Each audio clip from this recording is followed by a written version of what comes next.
السلام علیکم سامعین، 14 شوال المکرم ہیں، 16 مئی ہیں۔ سوشل انڈیا نیوز میں آپ کا خیر مقدم ہے۔ یہ جو ویڈیو آپ دیکھ رہے ہیں یہ گاؤں جولا کی ہے۔ یہ گاؤں جولا ضلع مظفر نگر کے بوڈھانہ علاقے میں پڑتا ہے، جہاں کے مزدور کسان منچ کے لیڈر حاجی غلام محمد کا آج انتقال ہو گیا ہے۔ انا للہ و انا الیہ راجعون۔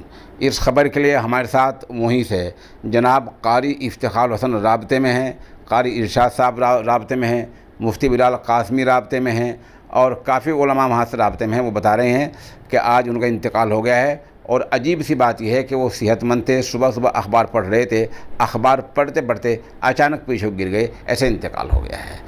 خبروں میں بتایا گیا ہے کہ آپ کی تدفین بعد نماز عصر ہوگی۔ اس حادثے فاجعہ پر جمعیت علماء ہند بوڈھانہ کے صدر حافظ شیردین صاحب، جنرل سیکریٹری حافظ تحسین صاحب، جمعیت علماء کے ضلع سیکریٹری جناب آصف قریشی بوڈھانوی، ایسے لوگوں نے نہایتی رنج و غم کا اظہار کیا ہے۔ بتا دیں کہ تقریباً 2 سال پہلے اس نامہ نگار نے جناب آصف قریشی اور حافظ شیردین کی موجودگی میں حاجی غلام محمد کا ایک تفصیلی انٹرویو لیا تھا۔ وہ صحیح معنوں میں امن و شانتی کا علمبردار ہیں، اور وہ وہی حاجی صاحب ہیں جنہوں نے کسان یونین کو اس بات پر مجبور کیا تھا کہ تم نے جو مسلمانوں کے حق میں غلطی کی ہے ان کا سدھار کرو۔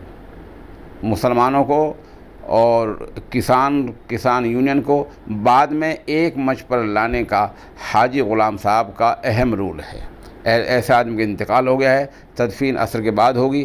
آپ ناظرین اور سامعین سے درجات کی بلندی، مغفرت کی دعا اور پسماندگان کے لیے صبر جمیل کی دعا کی درخواست کی جاتی ہے۔